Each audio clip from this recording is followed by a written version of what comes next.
Η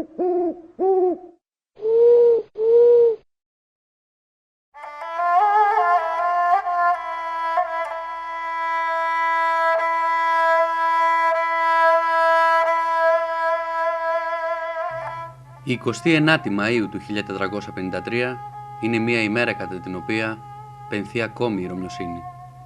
Η Δύση και το Βατικανό έβλεπαν την Ανατολική Ρωμαϊκή Αυτοκρατορία και την Κωνσταντινούπολη να αλώνονται από τους Οθωμανούς και ο μεγαλύτερος αντίπαλός τους εξαφανιζόταν από το χάρτη. Ποια ήταν η αντίδραση των Ελλήνων στο νέο δράμα της Οθωμανικής κατάκτησης? Πολλοί είναι αυτοί που υποστηρίζουν ότι ο Ελληνισμός αποδέχτηκε για αρκετό καιρό την κατοχή πριν ξεκινήσει η ένοπλη αντίσταση. Είναι όμως έτσι?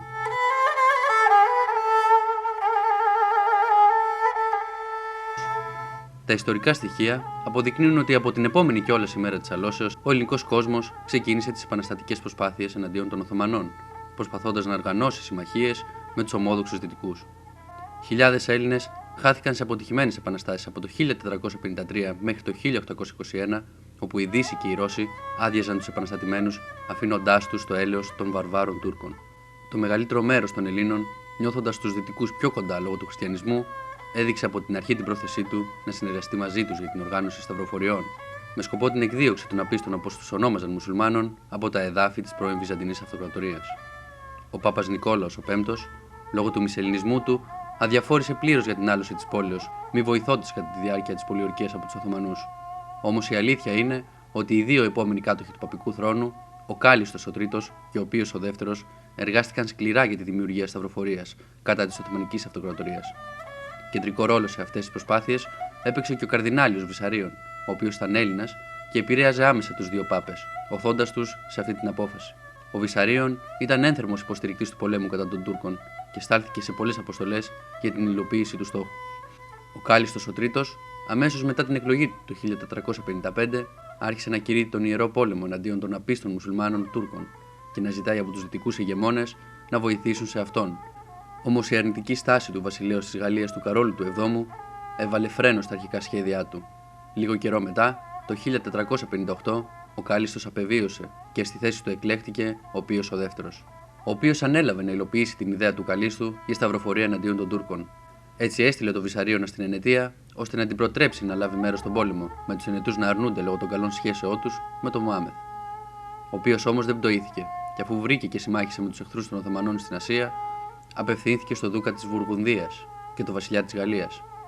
Ο Δούκας της Βουργουνδίας δέχτηκε με χαρά να λάβει μέρος στον πόλεμο, έβαλε όμως ως προϋπόθεση να αναλάβει η Γαλλία να φυλάξει τις χώρες του. Η άρνηση της Γαλλίας ανάγκασε τον Δούκα να κάνει πίσω.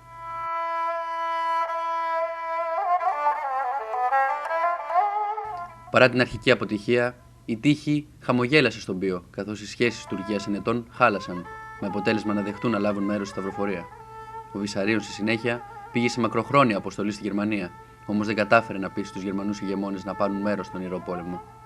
Οι Γερμανοί είχαν πολλά εσωτερικά προβλήματα και ένας εξωτερικός πόλεμος ήταν το τελευταίο που χρειάζονταν. Μετά από πολλές αποτυχημένες διαπραγματεύσεις, ο Πίος, χτυπημένος από ασθένεια και ανυπομονώντας να ξεκινήσει τη σταυροφορία, αναχώρησε για την Αγκώνα για να διεξάγει τη σταυροφορία προσωπικά.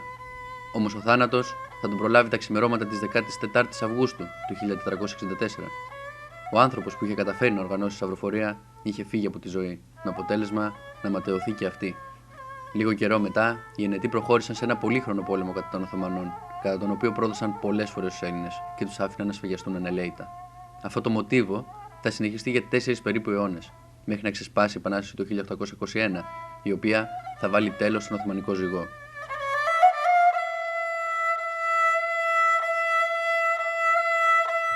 Έχει σημασία να μείνουμε σε 3 σημεία.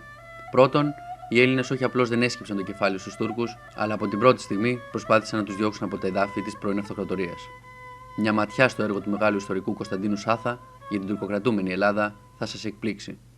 Δεύτερον, η επιλογή συμμαχίας των Ελλήνων με τους δυτικούς φεουδάρχες και το Βατικανό στηριζόταν καθαρά στο ομόδοξο, καθώς κατά τα άλλα ο δυτικός ζυγός για τους Έλληνες δεν ήταν λιγότερο βαρύς όλο εκείνο το διάστημα.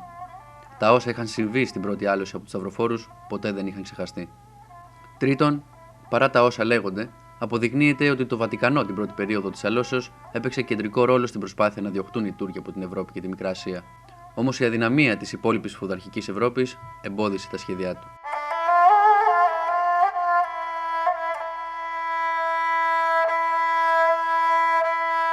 Εάν σας άρεσε το βίντεο, κάντε like και γίνετε συνδρομητές και δείτε την ιστοσελίδα μας kognoskoteam.gr για περισσότερα νέα.